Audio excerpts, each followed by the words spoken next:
వర్షంలో మీరు తడుస్తూ వస్తున్నారు. అందమైన ప్రకృతి, చల్లటి గాలి, అప్పుడప్పుడే చిన్న చిన్న చినుకులు పడుతున్నాయి. చాలా ఆహ్లాదకరమైన వాతావరణం ఉంది. దీన్ని ఒక వీడియోగా చూస్తే ఎలా బాగుండేది అని మీకు అనిపించింది అనుకోండి. మీరు ఒక వీడియోగ్రాఫర్ని పిలవాలి. మీరు వర్షంలో ఆ చినుకులు పడుతున్న చిన్న చిన్న వర్షంలో నడుస్తూ రావాలి. మిమ్మల్ని వీడియో తీయాలి. ఇదంతా ఎంత అందంగా ఉంటుంది. కానీ ఇప్పుడు అదంతా ఏది అవసరం లేదు. మీరు టైప్ చేస్తే చాలు. వర్షంలో చిన్న చిన్న చినుకులు పడుతున్న వర్షంలో తడుస్తూ చల్లటి గాలి, ప్రశాంతమైన ఆహ్లాదకరమైన అందమైన ప్రకృతి వాతావరణంలో నడుస్తున్న అని కొడితే చాలు, మీకు ఆ వీడియో వచ్చేస్తుంది. Is it surprising? Certainly surprising. అంటే మనము ఆలోచిస్తే చాలు, ఆలోచనను ప్రాంప్ట్ రూపంలో మీరు రాయగలిగితే చాలు, మీకు కావాల్సిన వీడియో మీరు సిస్టమ్ ముందు, కంప్యూటర్ ముందు కూర్చొని సృష్టించుకోవచ్చు. మీరు వెళ్ళి కెమెరా పెట్టి వీడియో తీసి ఎడిట్ చేసి సౌండ్ ఎఫెక్ట్స్, విజువల్ ఎఫెక్ట్స్ ఏది పెట్టాల్సిన అవసరం లేదు. ఇదంతా ఉపోద్ఘాతం మీకు వార్త చూసిన వారికి తెలుసుంటుంది. చూడని వారి కోసం గూగుల్ తాజాగా కొత్త ఏఐ మోడల్ను విడుదల చేసింది. దాని పేరే ఫ్లో. ఈ మోడల్ ఏం చేస్తుందంటే నేను ఇంతకుముందు చెప్పిందే చేస్తుంది. మీరు ప్రాంప్ట్ ఇస్తే టెక్స్ట్లో అది వీడియోనే జనరేట్ చేసి పెడుతుంది. ప్రాంప్ట్ ఇవ్వడం అనేది కీలకం. మీ అందరికీ తెలుసు, artificial intelligence, generative artificial intelligence. మీరు చాట్ జీపీటీ వాడేవారైనా, గ్రోక్ వాడినా, డీప్సీక్ వాడినా మీకు మన తెలివితేటలు ఎక్కడుంటాయంటే ప్రాపర్ ప్రాంప్ట్ ఇవ్వడమే. మీరు ప్రాంప్ట్ కనుక సరిగా ఇస్తే అది సరైనటువంటి కంటెంట్ వస్తుంది. సో ఈ ప్రాంప్ట్, అందుకే ఇప్పుడు కొత్త ఫీల్డ్ ఆఫ్ ఇంజనీరింగ్ ఎమర్జ్ అవుతుంది. దాని పేరు ప్రాంప్ట్ ఇంజనీరింగ్. అంటే సరైన ప్రాంప్ట్ ఇవ్వడంలో కూడా మిమ్మల్ని ట్రైన్ చేస్తారు. ఈవెన్ ఒక కోడింగ్కైనా ప్రాంప్ట్ ఇవ్వడమే కీలకం. సో ఇక్కడ కూడా మీరు ఆలోచించి, మీరు ఊహించి, మీరు ప్రాంప్ట్ ఇవ్వగలిగితే మీ ఆలోచనలకు తగ్గ వీడియో జనరేట్ అవుతుంది. వాస్తవంగా ఆర్టిఫిషియల్ ఇంటెలిజెన్స్ ఆధారిత వీడియో జనరేటింగ్ ప్లాట్ఫామ్స్ ఇప్పటికే వచ్చాయి. కానీ ఈ ఫ్లో ప్రత్యేకత ఏంటంటే ఇది కెమెరా యాంగిల్స్, సౌండ్ ఎఫెక్ట్స్, మీకు డైలాగ్స్, నరేషను అన్నీ ఇవ్వగలుగుతుంది. Captaincy is about making right decision whether on the field or off the field. इसलिए मैं कंटेंट डिलाइट पर भरोसा करता हूँ. They deliver 100% pure buffalo milk to my doorstep by 7 AM. Don't just enjoy our matches. Enjoy Village fresh buffalo milk too. Download the Content Delight app. అంటే ఒక రకంగా మీరు ప్రాంప్ట్ ఇచ్చిన కొద్దీ మీకు ఒక విజువల్ ఇచ్చేస్తుంది. ఇవన్నీ మీరు కలుపుకుంటే ఒక సినిమా కూడా తీయచ్చు. రెడీగా ఉండండి. ఇప్పుడైతే అమెరికాలో సెలెక్టెడ్ కస్టమర్స్కి మాత్రమే ఫ్లో యాక్సెస్ ఉంది. త్వరలో మనందరికీ వస్తుంది. మీరు ఈలోగా ఆలోచించి మీరు ఒక సినిమా స్క్రిప్ట్ తయారు చేసి పెట్టుకున్నారనుకోండి మైండ్లో, మీరు పేపర్ పైన మీరు ఆ స్క్రిప్ట్ అంతా కొడుతుంటే అదే వీడియో క్లిప్స్ ఇచ్చేస్తుంది. ఆ వీడియో క్లిప్స్ను మీరు కలుపుకొని అవసరం వస్తే కొత్తగా ఏదైనా నేచురల్ రియల్ క్లిప్స్ కూడా యాడ్ చేసి మీరు కావాలంటే ఎడిట్ చేసుకుంటే సినిమా అయిపోతుంది. So you can produce a film. మీరు ఆలోచించండి, మీకు గనక ఆ సృజనాత్మకత ఉంటే పైసా ఖర్చు లేకుండా సినిమా తీసేయచ్చు. So this is the new technology. ఇప్పటికే మనం చాట్ జీపీటీ నుంచి ఫ్లో వరకు వచ్చాం. ఇంకెక్కడికి పోతామో తెలియదు. ఇది ఎంత వేగంగా మీకు గమనించే ఉంటారు. నార్మల్ ఫోన్ నుంచి, బటన్లు నొక్కే ఫోన్ నుంచి స్మార్ట్ ఫోన్కు మార్పు ప్రస్థానం కొన్ని ఏళ్ళు పట్టింది. ఒక పెద్ద కంప్యూటర్ల నుంచి అట్రాక్టివ్ ల్యాప్టాప్లకు రావడానికి చాలా సమయం పట్టింది. కానీ మీరు ఆర్టిఫిషియల్ ఇంటెలిజెన్స్ చూస్తుంటే శరవేగంగా ప్రయాణం చేస్తుంది. మనకు ఫ్లో అనుభవం నేర్పుతున్న మొదటి అంశం ఇది. The speed with which technology is changing is simply mind boggling. సంభ్రమాశ్చర్యాలకు గురి చేస్తుంది మనకు. 2022 ఎండింగ్లో అనుకుంటా ChatGPT వచ్చింది. ChatGPT వచ్చిన తొలి రోజుల్లోనే దానిపైన నేను చాలా డీటెయిల్డ్ వీడియో చేశాను. బహుశా తెలుగు మీడియాలో ChatGPT గురించి అందరికన్నా ముందు వివరంగా చెప్పాను. తర్వాత మీకు ఇప్పుడు ఫ్లో వరకు వచ్చాం. 2022 నుంచి 2025 పీరియడ్లో ChatGPT మీరొక టెక్స్ట్లో కొడితే మీకు ఆన్సర్లు ఇచ్చేటువంటి ఒక అద్భుతం. OpenAI అసలు ఆశ్చర్యం వేసింది. OpenAI సృష్టించిన ChatGPT ఇప్పుడు దీనికి వీడియో కూడా వచ్చేసింది. నేను ఇదివరకు కూడా చెప్పాను. ChatGPTలో నేను అడిగాను ఒక ప్రాంప్ట్ ఇచ్చి, please create a novel, a fiction based on fictional and non-fictional elements on life and works of Professor K. Nageshwar అన్నాడు. ఇక్కడ ఒక పాయింట్ ఉంది. సార్ మరి మీలాగా మేము కూడా అంటే మాకు కూడా నావెల్ ఇచ్చేస్తుందా? ఇవ్వదు. ఇంటర్నెట్లో మీ గురించి కంటెంట్ ఉండాలి. ఎందుకంటే ఇంటర్నెట్లో ఉన్న కంటెంట్ పైనుంచి అది ట్రైన్ అవుతుంది. లేకపోతే దానికి ఎలా తెలుస్తుంది మనం ఎవరమో అని. సో నా గురించి కంటెంట్ చాలా ఉంది కనుక అది వెంటనే నాకు చాప్టరైజేషన్ చేసింది ChatGPTలో. ఇంకో 10-12 చాప్టర్లతో కూడిన ప్రొఫెసర్ K. నాగేశ్వర్ పైన ఒక నావెల్. చాప్టర్సే కాదు, తెలుగులో డైలాగ్స్ కూడా ఇచ్చింది. నాకు ఆశ్చర్యం వేసింది. తెలుగులో డైలాగ్స్ కూడా ఇచ్చింది. ఓ చిన్న గ్రామం, ఇంకా అప్పుడే తెల్లవారింది, ఎండ కూడా వచ్చేస్తుంది. ఒక పిల్లవాడు ఇంకా మంచం మీదకి లేవడం లేదు, నిద్రలోనే ఉన్నాడు. తల్లి వచ్చి, నాన్న టైం అవుతుంది లేవా అన్నది. లేదమ్మా రాత్రి చాలాసేపు చదువుకున్నాను అన్నాడు. నాన్న అలా రాత్రంతా చదువుకుంటూ ఉంటే ఆరోగ్యం చెడిపోతుంది అంటే, లేదమ్మా చాలా ఆసక్తిగా ఉండే. ఇలా ఆ చదువుకున్న పిల్లవాడు ఎవడో కాదు, నాగేశ్వర్. ఇలా డైలాగ్స్ కూడా ఇచ్చింది. ఇప్పుడు ఏముంది, ఇంకా మీరు ఈ డైలాగ్స్ తీసుకెళ్ళి నేను ఫ్లోలో పెడితే ఫ్లో నాకు వీడియోలో ఇచ్చేస్తుంది. ఇంకా నేను వాడలేదు కనుక కరెక్ట్గా చెప్పలేను. బహుశా నా ఫొటోస్ కనుక షేర్ చేస్తే నన్నే చూపెడుతుందేమో, ఐ డోంట్ నో. ఎందుకంటే నేను కూడా ఇండియాలో ఇంకా యాక్సెస్ లేదు కనుక మీడియాలో చూసిన వీడియోల ఆధారంగా చెప్తున్నాను. మేబీ పాసిబుల్, లేకపోతే నాలాగా వాళ్ళు చూపెడుతుందేమో. So I will try. ChatGPT వచ్చాక ఫ్లో వచ్చాక ChatGPTని అడిగి ఒక నావెల్ తయారు చేయించి, ఆ నావెల్ నుంచి ఒక స్క్రిప్ట్ తయారు చేయించి, ఆ స్క్రిప్ట్ను ఫ్లోకు ఫీడ్ చేసి, ఆ ఫ్లో నుంచి ఒక వీడియో క్లిప్ జనరేట్ చేసి వాటిని అట్రాక్టివ్గా ఎడిట్ చేస్తే it will be a film on professor K. Nageshwar. ఎక్కువ రోజులు లేదు, మీరే చూస్తుండండి. బహుశా ఇయర్ ఎండింగ్ లోపల మీకు నాపై నేనే తయారు చేసిన సినిమా మీకు అందిస్తానేమో. So this is the wonderful technology.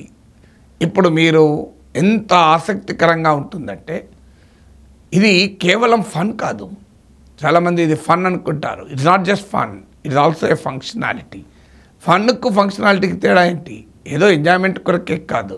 ఇప్పుడు ఏదో నాకంటే నాపై నావెల్ తయారు చేయమంటే నాకేంటి ఫన్ అది, లేదా నాపై సినిమా అంటే నాకు ఫన్, ఫంక్షనాలిటీ కాదు కదా. కానీ మీరు రియల్గానే ఒక సినిమా తీయాలనుకోండి, AI will help you to produce a short film, AI will help you to produce films also. లేదా ఫిలింలో కావాల్సిన ఎఫెక్ట్స్ని AI క్రియేట్ చేయగలుగుతుంది. సో ఆర్టిఫిషియల్ ఇంటెలిజెన్స్ ఒక అనేక రకాల ఫంక్షన్స్ని చేయగలుగుతుంది. ఈవెన్ ఇట్ గేమ్స్ తయారు చేయగలుగుతుంది. మీకు ఒక ఐడియా ఉంటే గేమ్ది, మీరు ఒక వీడియో గేమ్ తయారు చేయాలంటే చాలా కష్టపడాలి. ఇప్పుడు ఇది వీడియో గేమ్ తయారు చేసేస్తుంది. మీకు ఇప్పటికే నా యూట్యూబ్ ఛానల్లోనే నేను ట్యాగ్స్ కంపోజ్ చేయడం మానేసాను, చాలా రోజులైంది. జెమినైకి వెళ్ళి అడుగుతున్నాను, పలానా ఫ్లో అనే వీడియో టాపిక్ పైన Google launches AI enable video platform flow, please give trending as talks అని ఇట్ అంటే జెమినై సజెస్ట్ చేస్తుంది, ChatGPT సజెస్ట్ చేస్తుంది. వాటినే టాక్స్గా పెట్టేస్తున్నాం. సో ఇలా మనం మీరు ఫన్ కొరకే కాదు, మీరు నిజంగానే మీకు కనుక నాలెడ్జ్ ఉంటే you can create a video game. అదంతెందుకు స్కూల్ టీచర్ అద్భుతమైన ఆడియో విజువల్ మెటీరియల్ క్రియేట్ చేయొచ్చు, అద్భుతమైన. సో నేను వీడియో కూడా చూశాను.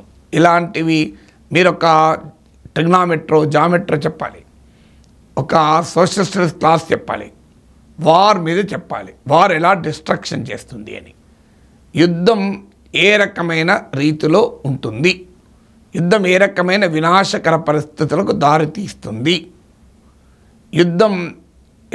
యుద్ధంలో ఆయుధాలు ఎలా వాడతారు అని కనుక మీరు కొట్టారనుకోండి, మీరు వార్ను ఏకంగా చూపెట్టచ్చు. మీరు ఒక వీడియో తీయచ్చు. భారతదేశంలో డెమోక్రసీ గురించి పాఠం చెప్తున్నారు. ప్రజలు ఓట్లేస్తున్నది టెక్స్ట్ ఇచ్చారనుకోండి, people voting in polling booths in India అంటే అది ఒక వీడియో తయారు చేసేస్తుంది. దాన్ని చూపెట్టి ఇంకో పోలింగ్ బూత్ ఇలా ఉంటుంది అని మీరు క్లాస్ చెప్పచ్చు. ఒక ఆడియో విజువల్ మెటీరియల్ తయారు చేయాలంటే ఎంత కష్టపడాలి. ఫోటోసింథసిస్, కిరణజన్య సంయోగ క్రియ అనే యొక్క బాటనీ క్లాస్ చెప్పాలంటే దానికి ఒక ఆడియో విజువల్ తయారు ఎంత కష్టపడాలి. మీరు దానికి ఇచ్చేసారనుకోండి ప్రాంప్ట్, అది ఫోటోసింథసిస్ పైన అందమైన వీడియో చేసిస్తుంది. అది మీరు క్లాస్లో స్కూల్లో పిల్లలకు చూపెడితే ఎంత అట్రాక్టివ్గా ఉంటుంది. So that is the new generation of children, new generation of kids. ఏ రకమైన ప్రపంచాన్ని వాళ్ళు సృష్టించబోతున్నారో ఒకసారి ఆలోచించండి. So this is the new world. The speed of the technological change is simply sweeping. మన ఇమాజినేషన్ కూడా అందదు. ఈ ఫ్లో దగ్గర ఆగుతుంది, ఆ ఫ్లో ఆగదు, ఇంకెక్కడికి పోతుందో తెలియదు. ఇంకా వారం 10 రోజుల్లో ఇంకే కొత్త టెక్నాలజీ వస్తుందో తెలియదు.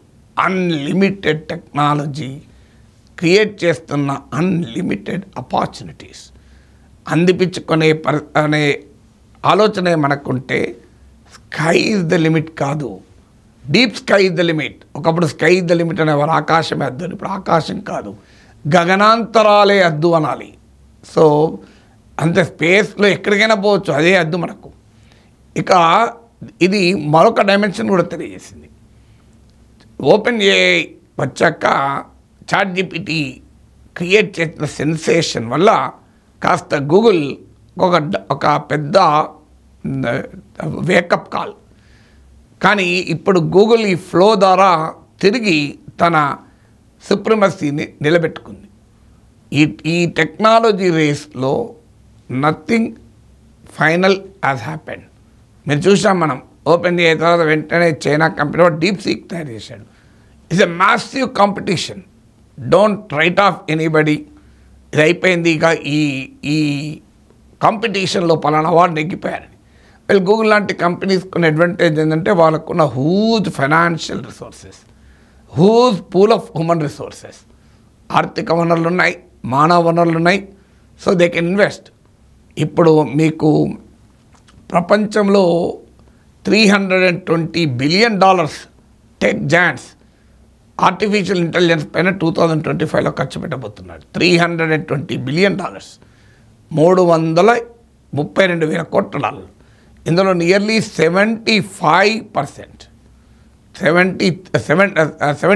బిలియన్ గూగులే ఖర్చు పెడతాం. 20 to 23% గూగుల్ పెడుతుంది. సో ఇంత భారీగా ఇన్వెస్ట్మెంట్ వస్తుంది.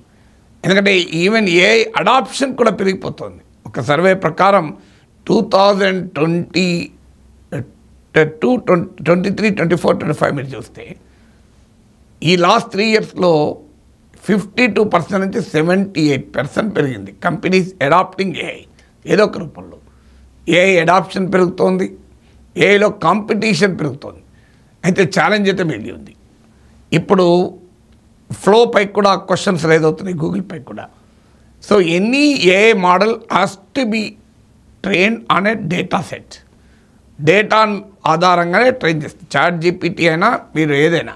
అందుకే మీరు చైనీస్ కంపెనీ డీప్ సీక్ను తియాన్మెన్ స్క్వేర్లో జరిగింది ఏంటి అని అడగండి, అది చెప్పదు. ఎందుకంటే చైనాది కనుక. So I have no information అంటది. మీరు చైనా గురించి సెన్సిటివ్ టాపిక్ ఏదైనా అడగండి, ఐ హ్యావ్ నో ఇన్ఫర్మేషన్ అంటది. సో అందువల్ల మీకు బేసిక్గా ChatGPT అయినా ఏ డీప్ సీక్ అయినా it's train on the data. అందువల్ల డేటాలో బయాసెస్ ఉంటే దాని ఫంక్షనింగ్లో కూడా బయాసెస్ ఉంటుంది. అందుకే ప్రతి కంట్రీ టెక్నాలజికల్ సావర్నిటీ అని కూడా ఉంటుంది. సొంత ఏఐ మోడల్ తయారు. ఇప్పుడు భారతదేశం కూడా సొంత ఏఐ మోడల్ తయారు చేయాలని, ఎందుకంటే we have to tell our own story to the world. So ఈ బయాసెస్ ఉంటాయి. బయాస్తో పాటు రెగ్యులేషన్. ఇప్పుడు ఇది ఎక్కడి నుంచి వచ్చింది ఈ డేటా? ఇప్పుడు గూగుల్ ఫ్లో తయారు చేయాలన్నా వీడియో డేటా పైన ట్రైన్ చేయాల్సిందే. అది కూడా మామూలు క్వాంటిటీ కాదు, కోట్ల ఫుటేజ్ పైన ట్రైన్ చేయాలి, వీడియో డేటా పైన ట్రైన్ చేయాలి. అంతకుముందు ఇది యాక్చువల్గా వియో అనే ప్లాట్ఫామ్ అంతకుముందు గూగుల్ తయారు చేసింది. దాని కంటిన్యూషన్లో ఇప్పుడు ఫ్లో వచ్చింది. అప్పుడు మేము యూట్యూబ్ కంటెంట్ కూడా వాడాము అని కూడా గూగుల్ అంగీకరించింది. కొంత యూట్యూబ్ గూగుల్దే కనుక యూట్యూబ్లో ఉన్న కంటెంట్ గూగుల్కి అందుబాటులో ఉంటుంది. బట్ అది మరి ఆ క్రియేటర్లకు చెప్పి ఆ కంటెంట్ వాడారా? Nobody knows. దీనికన్నా ముఖ్యమైనది ఏంటంటే అదన్నా కార్పొరేట్స్ వాడగా డేటా, ఇదొక ఛాలెంజ్. మరీ ముఖ్యమైన ఛాలెంజ్ ఏంటంటే technology use and misuse of technology. మీకు ఆర్టిఫిషియల్ ఇంటెలిజెన్స్ కాదు, వీడియోలు మార్ఫింగ్ చేయడం మొదలయ్యాకనే బీభత్సం చేస్తాను. ఇప్పుడు తాజాగా జ్యోతి మల్హోత్రా స్పై యూట్యూబర్ రాహుల్ గాంధీతో కలిసిన వీడియోలు సోషల్ మీడియాలో చక్కలు కొడుతున్నాయి. ఇక అర్థం చేసుకోవచ్చు ఎవరు తయారు చేసి పంపిస్తున్నారని. సో జ్యోతి మల్హోత్రా రాహుల్ గాంధీని కలిసి ఉన్నట్లు. ఎందుకు? జ్యోతి మల్హోత్రా పాకిస్తాన్ గూఢాచారి కనుక అనే ఆరోపణలు ఎదుర్కొంటుంది కనుక రాహుల్ గాంధీ ఇమేజ్ కూడా అలాగే చేయాలి. ఇది రాహుల్ గాంధీని పరిమితమవుతాడు విక్టిమ్కు. రేపు మోడీ పైన ఇంకోటి చేయొచ్చు. హూనోస్, ఎవరిపైన చేయొచ్చు. నా మనపులు ఏమి ఉండదు కదా, ఎవరెవరిపైన చేయొచ్చు. అందువల్ల ఈ రెగ్యులేషన్ అన్ఫార్చునేట్లీ ఏమవుతుందంటే టెక్నాలజీ పెరిగినంత వేగంగా రెగ్యులేషన్ పెరగడం లేదు, రెగ్యులేషన్ ఎవాల్వ్ కావడం లేదు. అంటే రెగ్యులేషన్ అంటే మిస్యూజ్ను, దుర్వినియోగాన్ని ఎలా ఆపాలి. యూజ్ను ఆపకూడదు. రెగ్యులేషన్ అంటే అర్థం అది కాదు. యూజ్ను ఆపకుండా దుర్వినియోగాన్ని ఎలా ఆపాలి అంటే ఇప్పటికే వీడియో టెక్నాలజీ వచ్చింది. నాగేశ్వర్ ఆనంది అన్నట్టుగా చూపెట్టచ్చు. నాగేశ్వర్ ఆనంది అన్నట్టుగా చూపెట్టే ప్రమాదం ఉంటుంది. సో నేను చాలా ఎక్కువగా నా యూట్యూబ్లో ఏఐ కంటెంట్, ఏఐ యాంకర్లను వాడదామని అనుకున్నాను. వచ్చిన ప్రయత్నం కూడా చేశాను. కొన్ని ఏఐ వార్తలు పెట్టాను. తర్వాత చాలామంది పెద్దలు చెప్పారు వద్దని. ఎందుకు అంటే దీన్ని దుర్వినియోగం చేసుకునే ప్రమాదం ఉంటుంది. మీరే సృష్టించినట్టుగా మీరు ఆనంది ఒక ఏఐ యాంకర్తో చెప్పించవచ్చేమో అని. అందుకే ఆగాను, let the technology evolve, let the regulation evolve అని. అందువల్ల ఎప్పుడైనా ఎక్కడైనా నేను అన్నట్లుగా వీడియో మీరు చూస్తే పొరపాటున కూడా నమ్మకండి. అది ఖచ్చితంగా మ్యానిపులేటెడ్ వీడియో అయ్యే ప్రమాదం ఉంటుంది. వచ్చి నా యూట్యూబ్ ఛానల్కి వచ్చి చూడండి. నా యూట్యూబ్ ఛానల్లో మార్ఫుడ్ వీడియో పెట్టడానికి వీలుండదు. అది కూడా హ్యాకింగ్ అయితే తప్ప. హ్యాకింగ్ అయితే నేను ఎలాగో సోషల్ మీడియాకి వచ్చి మీకు చెప్తా కదా నా యూట్యూబ్ ఛానల్ హ్యాకింగ్ అయిందని. అందువల్ల ఇలా మిస్యూజ్ను ఆపడం ఎలా, దుర్వినియోగం ఇప్పటికే మనం చూస్తున్నాం. లేని మత కలహాలు జరిగినట్టుగా వీడియోలు సర్క్యులేట్ అవుతున్నాయి. లేని విధ్వంసం జరిగినట్టుగా విద్వేషాలు రెచ్చగొడుతున్నారు. రేపు ఇదే ఫ్లో లాంటి వాటిని వాడి you can create videos which real videos లాగానే కనిపిస్తాయి. మీకు ఏం తేడా ఉండదు. You cannot believe your own eyes, నిజమా కాదా అని. అందువల్ల ఈ రెగ్యులేషన్ కూడా ఇవాళ కావాల్సిన అవసరం ఉంది. బట్ టెక్నాలజీ గ్రోత్ని ఎప్పుడు కూడా అనుమానాలతో, అపోహాలతో, జెన్యూన్ ఫియర్స్, న్యాయమైన భయాలతో కూడా ఆపకూడదు. వీటిని ఎలా ఎదుర్కోవాలనేది పాయింట్. సో ఎలా ఎదుర్కోవాలి అనేది ఆలోచించాలి తప్ప ఈ ప్రాబ్లమ్స్ ఉన్నాయి కదా అని టెక్నాలజీ డెవలప్మెంట్ ఆపకూడదు. రోడ్డు మీద వెళ్తే యాక్సిడెంట్ రిస్క్ ఉంటుంది అని చెప్పి రోడ్డు మీద బండి నడుపుకుంటూ ఉండలేం కదా. ఇది కూడా అంతే. Let us develop this marvellous technology. ఈ టెక్నాలజీ మనం వాడుదాం, మాస్టర్ అవుదాం. అదే సమయంలో దానివల్ల ఉత్పన్నమయ్యేటువంటి కొత్త సవాళ్ళను ఎలా ఎదుర్కోవాలో కూడా ఆలోచిద్దాం.